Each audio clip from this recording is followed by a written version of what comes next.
नमस्कार. पुन्हा एकदा तुम्हा सर्वांना दिवाळीच्या हार्दिक अशा शुभेच्छा. नवीन दिवस आहे, त्याची नवीन सुरुवात पुन्हा एकदा होत आहे. दिवाळी जरी असली मित्रांनो, तरी काही कर्तव्य आणि काही जबाबदाऱ्या ह्या चालूच राहतात आणि माझाही तसाच एक भाग आहे, तो आज आपल्याला पार पाडावाच लागेल. चला तर मग जाऊयात. नव्या दिवसाची सुरुवात करूयात. तुम्हा आम्हा सर्वांचा तारणहार आणि पालन करता असलेला श्री भगवान श्रीकृष्ण यांच्या दर्शनाने या दिवसाची सुरुवात करूया. आज पुन्हा शेताकडे एक फेरफटका मारायचा आहे. जे तणनाशक परवा मारलं होतं 2-4 दिवसापूर्वी, त्याचा रिझल्ट आज चेक करायचा आहे आणि उसाला पाणी चालू करायचं आहे. आज शेतामध्ये येण्याचं कारण म्हणजे 1 नोव्हेंबरला साखर कारखाने चालू होणार आहेत. गळीत हंगाम चालू होतं आहे नवीन.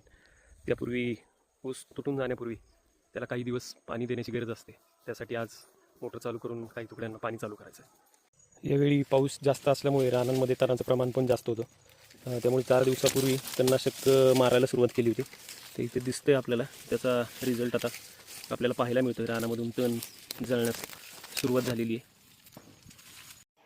हे जे आहे ही मेन सिस्टीम फ्लश करावी लागते, जेणेकरून फिल्ट्रेशन व्यवस्थित चालतं.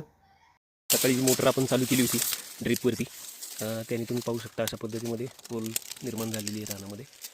दुपारी 2 वाजता हा बिग बॉस नाही आहे, ॲक्च्युली दुपारचे 2 वाजलेले. उसाला जे सकाळी पाणी लावलं होतं तो एक प्लॉट पूर्णपणे भिजलेला आहे. त्यामुळे आता मोटर बंद करून जाऊयात पुन्हा घराकडे. अशा पद्धतीमध्ये राहण्याची जबाबदारी आणि गृहलक्ष्मीच्या साडीचं कर्तव्य पार पाडून घेतो तुमची रजा. भेटूया पुन्हा आणि करूयात नव्या दिवसाची नवी सुरुवात.